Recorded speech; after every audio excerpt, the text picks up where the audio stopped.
Hello everyone, welcome to a online solution. मैं हूं अशफाक। कैसे आप लोग? तो हम लोग आज पढ़ेंगे क्वेश्चन बैंक पढ़ेंगे 2020 का फर्स्ट शिफ्ट का सब्जेक्टिव इंपॉर्टेंट क्वेश्चन।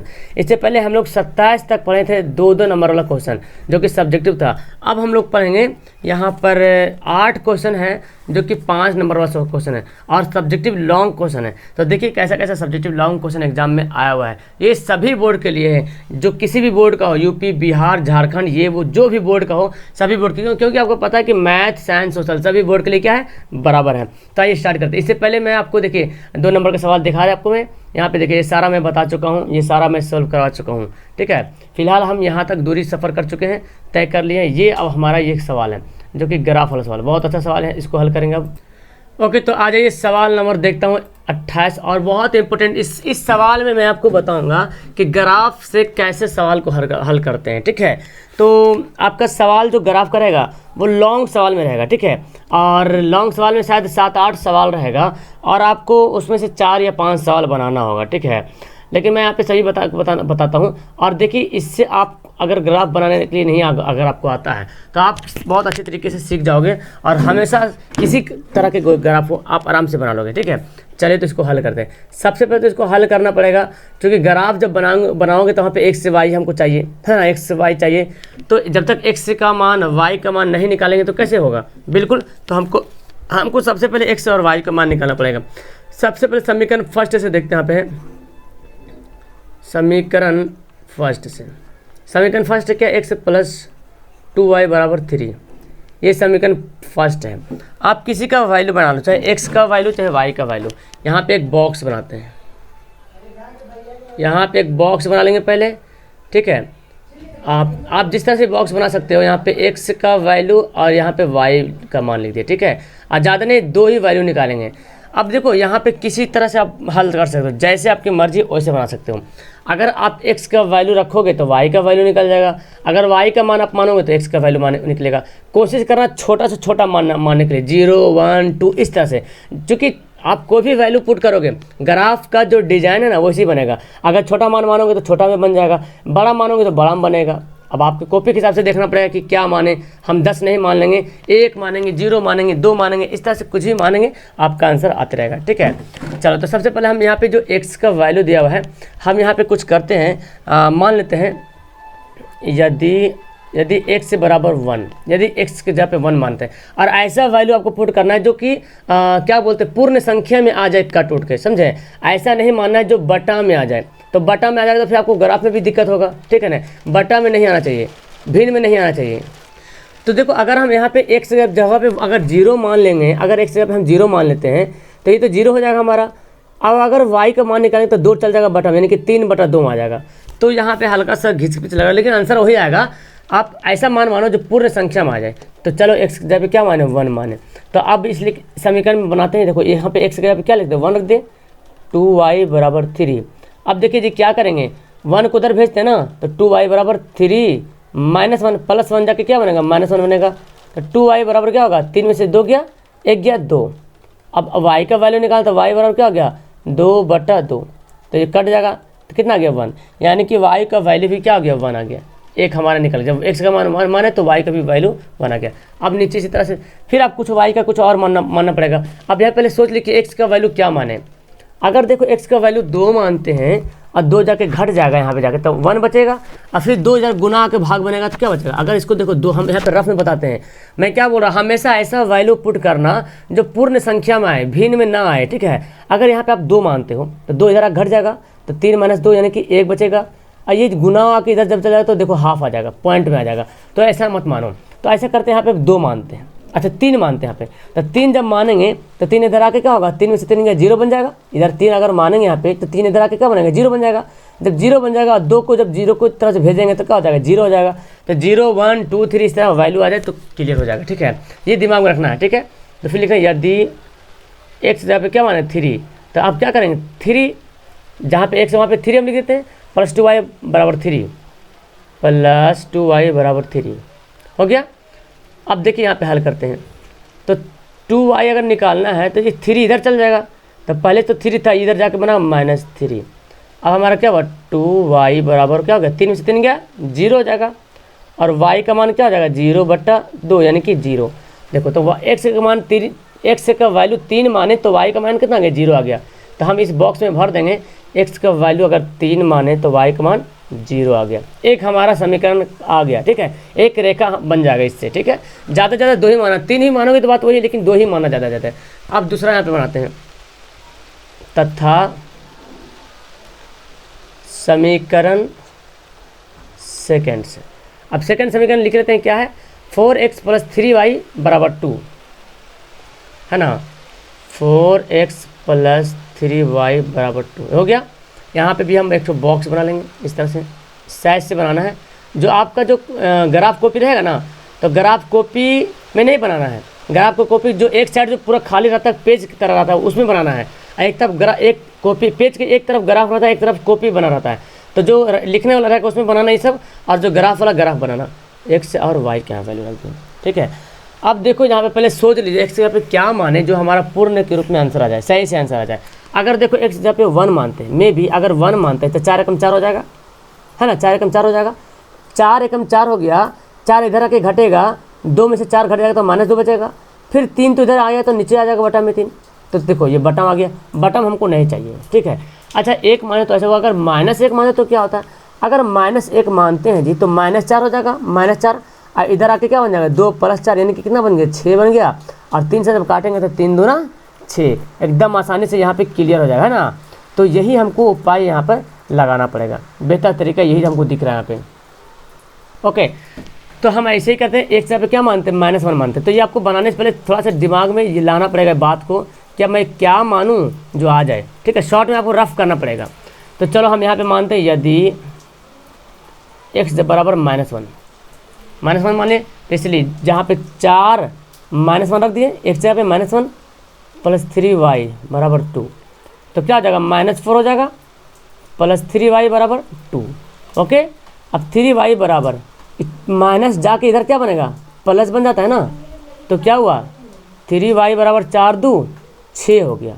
और फिर आप इसको अगर हल करते हो जी तो y बराबर क्या होगा 6/3 हो जाएगा, यानी कि काटोगे तो 3 दूना 6 कितना जाएगा 2 आ जाएगा। ओके, तो यहाँ पे क्या करेंगे, अब तो इसको हल कर लेते हैं। y बराबर क्या हो जाएगा 6/3 इधर आ जाएगा। तो यही मैं बोल रहा था, इधर भेजने का मतलब यही हुआ। तो 3 गुना में जाके भाग बनता है, 3 दूना 6, तो कितना गया 2 आ गया।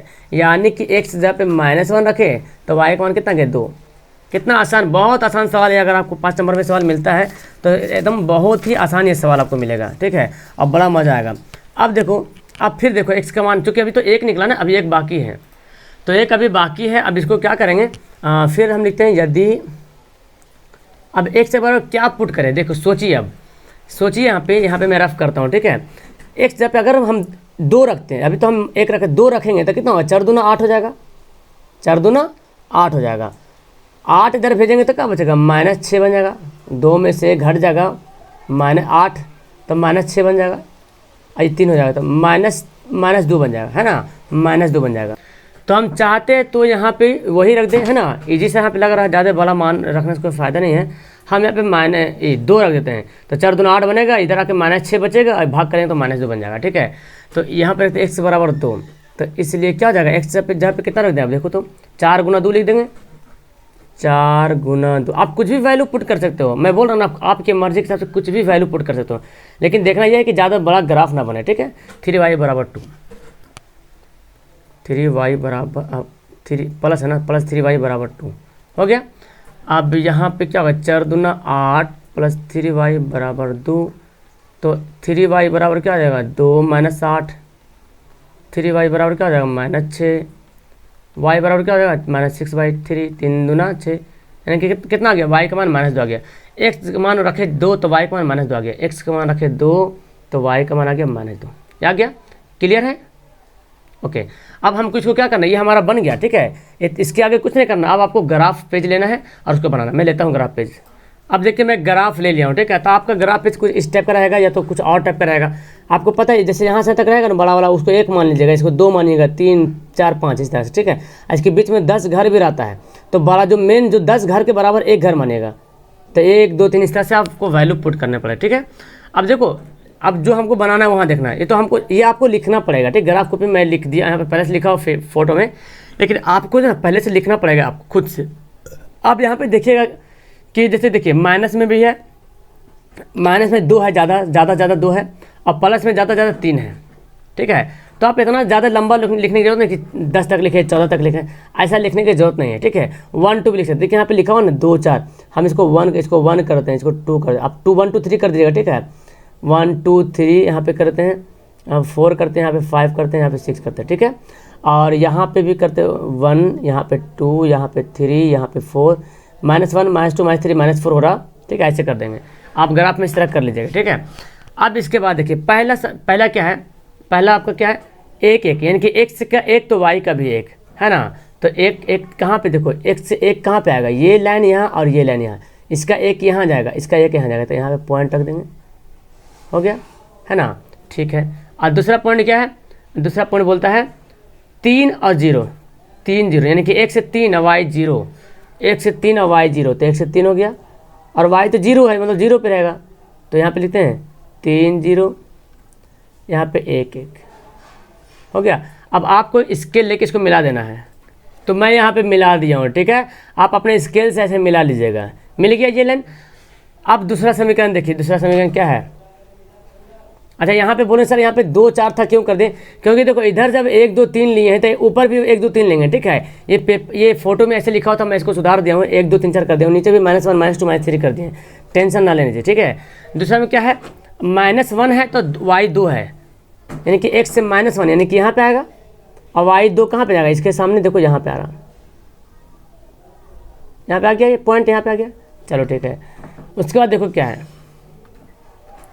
उसके बाद है 1 से जब 2 है तो y -2 है, 1 से जब 2 है तो y -2 है, जब x से हमारा 2 है तो y -2 यहाँ पे आ जाएगा, 1 से +2 है और y -2 कहाँ पे आएगा, नीचे आ जाएगा, आएगा ना नीचे। अब इसको भी मिला देंगे इस तरह से तिरछा तिरछी, इसको भी यहाँ पे मिला देंगे, तो मिला देते हैं इसको भी हम।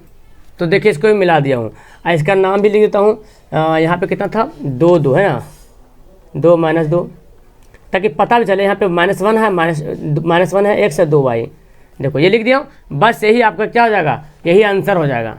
आप अपना ग्राफ कॉपी में, तो उम्मीद करता हूँ कि आपको ये सवाल बहुत ही अच्छे तरीके से समझ में आ गया कि ग्राफ का सवाल कैसे बनाओगे। और आप इतना ईजी सवाल ये है कि अब यहाँ पे ये मत सोचना सर यहाँ पे ये कैसे वैल्यू पुट करें, मैं बताया कुछ भी वैल्यू पुट करो, लेकिन हाँ एक बात का, 2 बात का ख्याल रखना।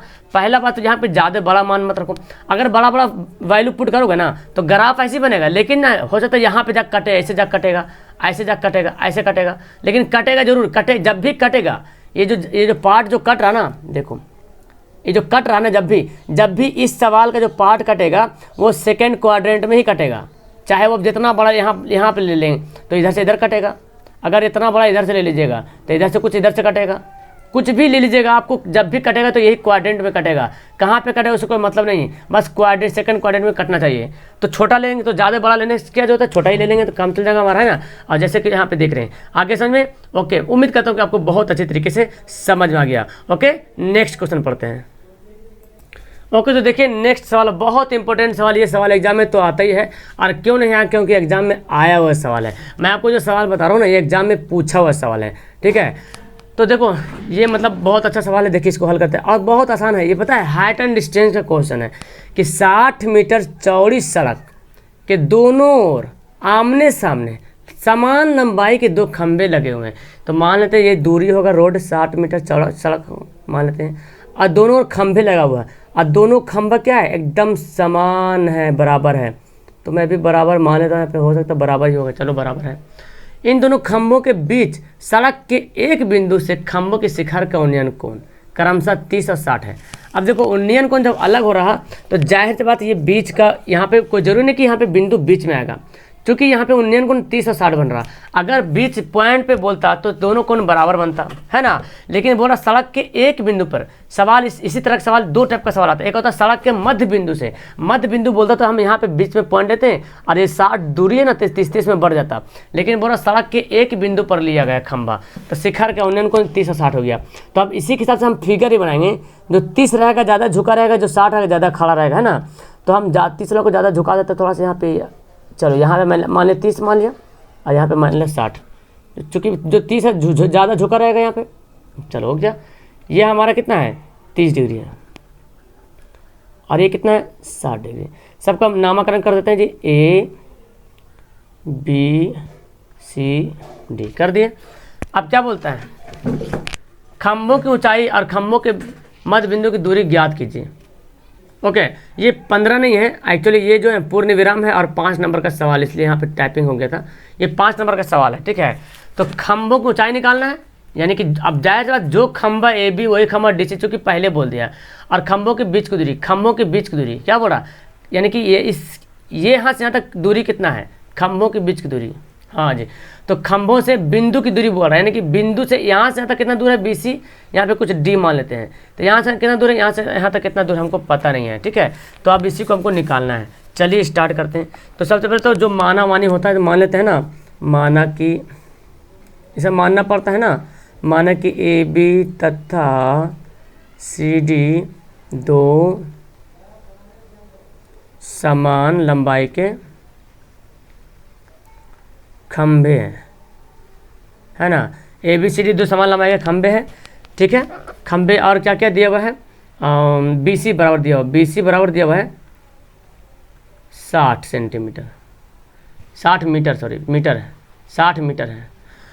अब हमको देखो, अब डी सी कितना, चूँकि हम जब निकालेंगे लंब बटा आधार करने के लिए तो हमको ये आधार भी चाहिए ना। तो हम किसी को मान लेते हैं, जैसे यहाँ से तक 60, टोटल यहाँ से तक दूरी हमारा जो है वो कितना है 60 है, लेकिन यहाँ कितना दूरी नहीं पता, तो हम मान लेते हैं कि यहाँ दूरी x होगा। तो यहाँ कितना दूरी बचेगा, जब टोटल में से 60, टोटल 60 है, 60 में से x दूरी यही हो गया, तो जाहिर बात है कि 60 माइनस x होगा। समझ में आया कैसे सवाल है। जैसे कि अगर टोटल दूरी 60 दिया हुआ है, मान लेते हैं कि इसका दूरी 20 होगा, तो ये कितना दूरी होगा, तो बोलेंगे सर 40 होगा। कैसे 40 लाए, 60 में से 20 घटा दिए, तो हमको पता ही नहीं कि 20 है कि कुछ और, इसलिए मैंने यहाँ पे x मान लिया, ठीक है। तो 60 में से x घटा देंगे, आगे हमारा ये 60 सेंटीमीटर दिया हुआ है, ठीक है। इसको मिटा के ही लिख लेते हैं, जब अपने पास सारा कुछ अवेलेबल है तो कटवट करने की क्या जरूरत है ना। 60 मीटर हो गया। और यहाँ पे लिखते हैं क्या लिखते हैं, बी डी बराबर क्या माना, x माना।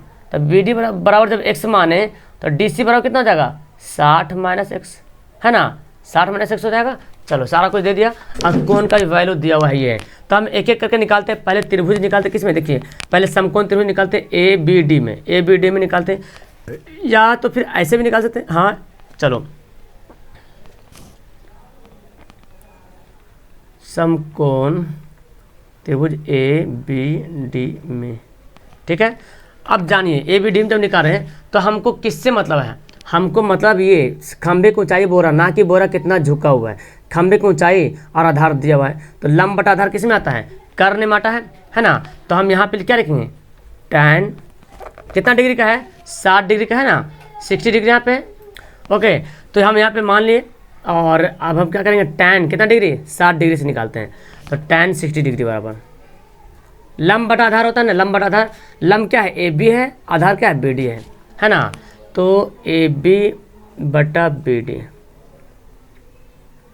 ठीक है। tan 60 का मान जानते हैं √3 बाई, सॉरी √3 होता है। और ए बी का वैल्यू दिया हुआ है, नहीं दिया हुआ ना, तो ए बी को हम ए बी रहने देते हैं, कुछ नहीं मानते हैं। अब बी डी को x से माने थे ना, देखो बी डी को x माने थे, ए बी को ए बी रहने दिए। चलिए ठीक है। अब क्या कहते हैं, यहाँ पे ए बी का वैल्यू निकल जाएगा, तो ए बी बराबर कितना निकल जाएगा जी, x से √3 या √3x जो बोलो आ गया। तो बी डी का वैल्यू निकल गया। अब जाहिर सी बात, जितना बी डी है उतना डी सी है। यहाँ पे लिख लेते हैं, प्रश्न से दिया हुआ है कि ए बी बराबर D C, A B D C की लंबाई क्या है, दोनों बराबर है, बिल्कुल ओके। अब यहाँ पे हम लिख लेते हैं हम लोग tan, अब tan कितना लेंगे, समकोण त्रिभुज डी सी क्या है, ए बी सी डी था ना, तो सॉरी यहाँ पे तो ई होगा फिर तो, है ना, यहाँ पे तो ई होने वाला है, बी ई लिखना पड़ेगा हमको, मिस्टेक हो गया, बी ई और ई सी। ओके, तो समकोण त्रिभुज ए बी ई में, वहाँ तो ऊपर में डी है ही था, चलो तो यहाँ पे बी ई हो जाएगा, और ए बी तो है ये, चलो ए बी का वैल्यू निकल गया। अब डी सी ई में लिखते हैं, समकोण त्रिभुज डी सी में, समकोण त्रिभुज डी सी ई में। तो tan 30 डिग्री यहाँ पे है, tan 30 का वैल्यू निकालेंगे। चलिए tan 30 का मान कितना होता है, लंब बटा आधार डी सी बटा ई सी, यहाँ पे लिख लेंगे डी सी बटा ई सी। ओके, tan 30 का वैल्यू क्या होता है, 1/√3। DC का वैल्यू कितना पता है आपको? DC का वैल्यू नहीं पता तो DC को DC रहने दो फिलहाल के लिए, या CD लिख दो। और EC का वैल्यू क्या है? 60 माइनस एक्स, पता है 60 माइनस एक्स।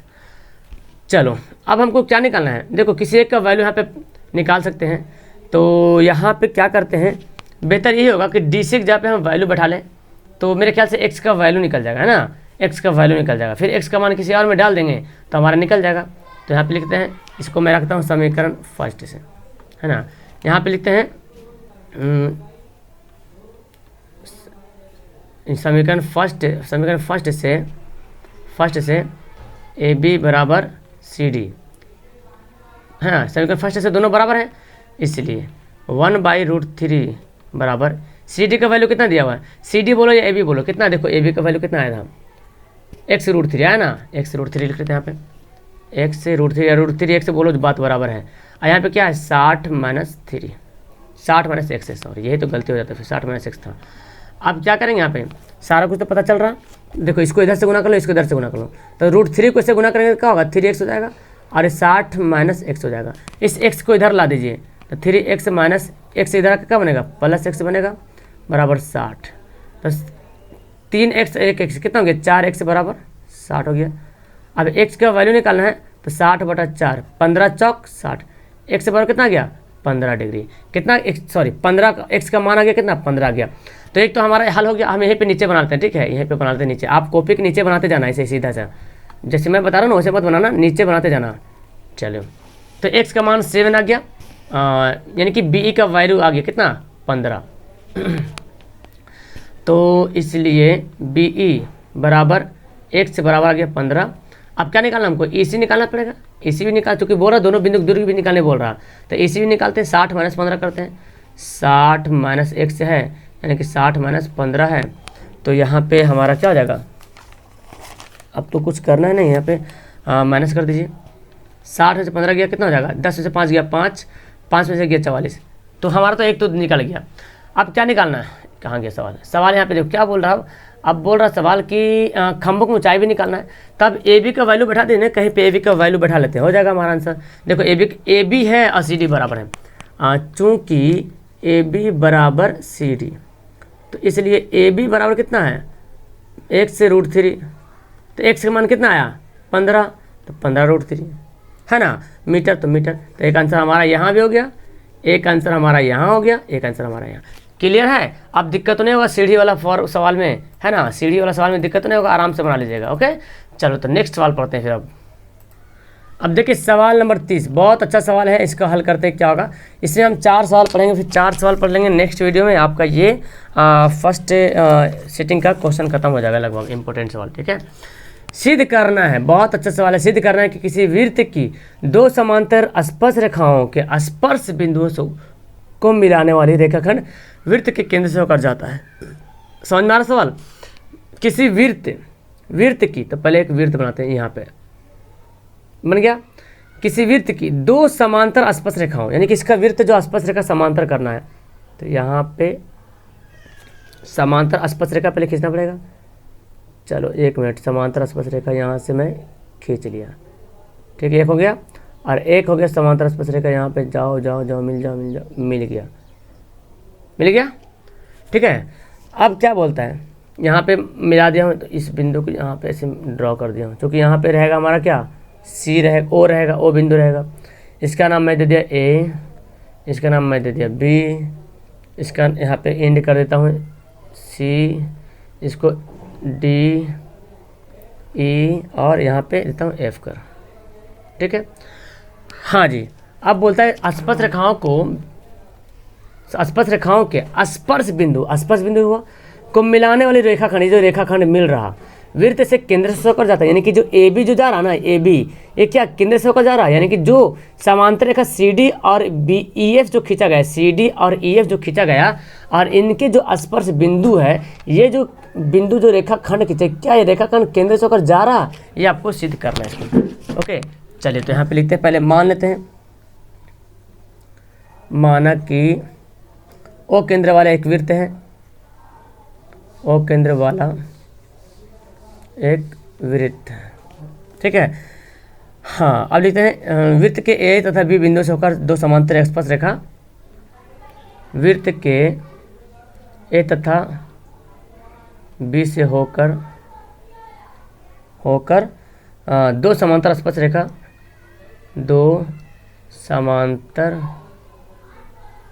स्पर्श रेखाएं लिख दो, है ना, सी डी तथा ई एफ गुजरती है। ठीक है, अब ये हो तो मैं तो यहाँ पे मान लिया हूँ। ठीक है, अब यहाँ पे परमान देखते हैं, यहाँ पे इसका परमान। ठीक है, तो देखो सी डी वृत्त के केंद्र बिंदु ए पर स्पर्श रेखा है ना। सी डी क्या है, ये सी डी जो है वृत्त के बिंदु ए पर स्पर्श रेखा है। और आपको पता है जब स्पर्श रेखा होता है तो वो वहाँ पे जो केंद्र से 90 डिग्री का कोण बनाता है, ये पता आपको है। ठीक है, तो इसको हम लिखते हैं सी डी वृत्त के बिंदु ए पर स्पर्श रेखा है। ठीक है, तो इस जब स्पर्श रेखा जब हो गया है तो देखिए यहाँ पे अब 90 डिग्री हमको कोण बनाना पड़ेगा, है ना। तो बी ए डी, देखो बी ए डी, इसका मतलब ये जो कोण बना कितना डिग्री बन रहा है, ए वाला 90 डिग्री कोण बन रहा। तो यहाँ पे लिखते हैं इसलिए कोण बी ए डी बराबर 90 डिग्री हो गया। एक चीज़ आया, फिर ई एफ भी है, जैसे सी डी उसी तरह से ई एफ है ना। तो लिखते हैं उसी तरह, अब बार बार लिखने की जरूरत नहीं है। उसी तरह हमारा ये क्या हो जाएगा, ए बी एफ हो जाएगा, है ना। ए बी एफ बोलो या ए बी ई जो बोलो, है ना। ए बी ई बोल सकते हैं इधर से ए बी ई, चलो ए बी ई लेते हैं। तो ए बी ई कौन ए बी ई बराबर हो गया कितना, 90 डिग्री हो गया। ठीक है, तो अब हमारा दोनों जब 90 डिग्री हो गया तो सी डी एफ क्या हो गया, समांतर। क्योंकि पहले से बोला दो समांतर रेखा, ये दोनों क्या है, रेखा है समांतर है। तो जब दो समांतर रेखा हो गया और इसको जब एक रेखा काटती है तो ये दोनों कोण भी क्या होता है, बराबर। और जाहिर सी बात बराबर दिख भी रहा है ना, तो यहाँ पे लिखना पड़ेगा क्योंकि सी डी समांतर है ई एफ, दिया हुआ है। जब दिया हुआ है तो क्या करेंगे, कोण बी ए डी बराबर कोण ए बी ई, ये दोनों कितना कोण है, 90 डिग्री है। अब 90 डिग्री तो कैसे 90 डिग्री हुआ, आपको पता है जी कि जब दो समांतर रेखा खींच जाते हैं और उस पर एक रेखा खींचे जाते हैं और ये कोण आपस में क्या हो जाता है, फिर एकांतर कोण हो जाता है। एकांतर कोण आपस में क्या होता है, बराबर होता है। तो ये दोनों कोण क्या हो गया, बराबर हो गया एकांतर कोण से हो गया पहला, इसलिए यहाँ पे हो गया जब समांतर है तब। फिर अब हम जाने यहाँ पे बी ए डी, कोण बी ए डी बराबर, तो इसका मतलब क्या हो गया, कोण बी ए डी बराबर कोण ए बी ई, ये तो 90 डिग्री हो गया। ठीक है, अब ओ डी ओ एफ भी बराबर है, देखो ओ डी ओ है बराबर, देखो तो ओ डी, ये ओ डी और ओ एफ क्या हो जाएगा, बराबर हो जाएगा। क्यों, क्योंकि समान कोण के सम्मुख भुजाएं भी क्या होता है, समान होता है। आपको पता है जब जो कोण है उसका सम्मुख भुजा अगर हम खींचते हैं तो सम्मुख भुजा समान होता है। आप पढ़े ना, कोण समान कोण की सम्मुख भुजाएं भी क्या होती है, बराबर होती है ना। समान कोण की सम्मुख भुजाएं भी क्या हो जाएगा, बराबर हो जाएगा। तो यहीं पे लिखते हैं। अच्छा, आप यहाँ पे जो ओ बी ई लिखे ना, तो ए बी एफ भी लिख सकते हैं, ए बी एफ। चलो ए बी एफ ही लिख लेते हैं, ज़्यादा है तो। ठीक है, ए बी एफ, क्योंकि एक साइड बराबर हो रहा, ए बी एफ। चलो तो ई एफ हो ही रहा, तो ए बी एफ यहाँ पे लिखते हैं, ए बी एफ। अब देखो कोण यहाँ पे बन रहा, कोण यहाँ पे बन रहा 90। तो इस समान कोण ए और बी समान कोण है, तो समान कोण के सम्मुख भुजा भी क्या होती है, समान होती है। यानी कि बी डी डी ओ और ओ एफ आपस में क्या है, बराबर है, या ओ डी बोलो। इसलिए ओ डी बराबर ओ एफ क्यों है, तो लिखेंगे यहाँ पे कारण देना पड़ेगा, क्योंकि समान कोण की सम्मुख भुजा भी समान होती है। क्लियर है। अब जब समान हो गया ये जब समान हो गया, यहाँ पे ये भुजा भी समान हो गया, ये कोण भी 90 डिग्री बन गया, है ना। तो जब ये भुजा समान हो गया, कोण 90 डिग्री बन रहा, इसका मतलब है, और इधर भी भुजा समान हो कोण 90 बन रहा, इसका मतलब जब भुजा ये हो रहा समान हो रहा है, मतलब ये जो ए बी जो जा रहा एकदम केंद्र से होकर जाएगा, है ना। जाहिर सी बात है, जब देखो जब भुजा ये कोण 90 डिग्री बन रहा और 90 डिग्री के सामने कोण ये भुजा ओ डी भुजा और ओ एफ आपस में समान है, तो O B O D O F आपस में कैसे समान है, जब आखिर में एक केंद्र से होकर जा रहा तभी तो समान है ना। तो अब यहाँ पे लिख देते हैं, इसलिए ओ केंद्र है ना,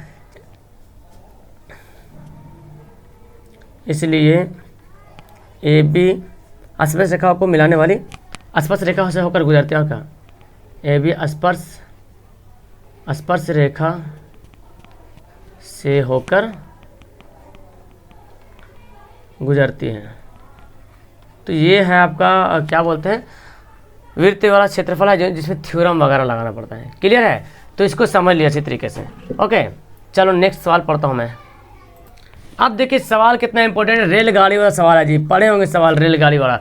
और एक सवाल एग्जाम में आता है, चांसेस भी रहते हैं आने के लिए, क्योंकि सवाल बार बार पूछता है, चूँकि जानता है बच्चा ये सब बहुत कम पढ़ता है रेलगाड़ी वगैरह। तो पढ़िए, इसको समझिए बहुत अच्छी तरीके से। उम्मीद करता हूँ कि आपको बहुत अच्छी तरीके से समझ में आ जाएगा। बोलता है क्या, एक रेलगाड़ी कुछ दूरी समान चाल से चलती है, कुछ दूरी चलती है समान चाल से, मतलब 40 की स्पीड से चल रहा कुछ दूरी तक, समान चाल हुआ।